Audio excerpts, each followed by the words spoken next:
जितना भी रोशन भैया का गुंडा सब है ना, और जितना गाली नहीं देते हैं भाई, हम यही समझिए ना कि वीडियो के माध्यम से हम गाली गलौज करके आपको तो कुछ उखाड़ नहीं पाएंगे। रे बानर, हरामी का बच्चा, औलाद किसका है रे? मूसा का जन्मा हुआ रे, जो आज मेरा भाई को इस तरफ को रेपट रही है रे।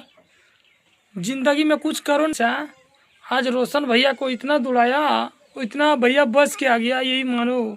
आज भैया को कुछ हो जाता ना रे हरामी, पूरा दुनिया को हिला देते, पूरा दुनिया को हिला के दिखाते हैं हम लोग।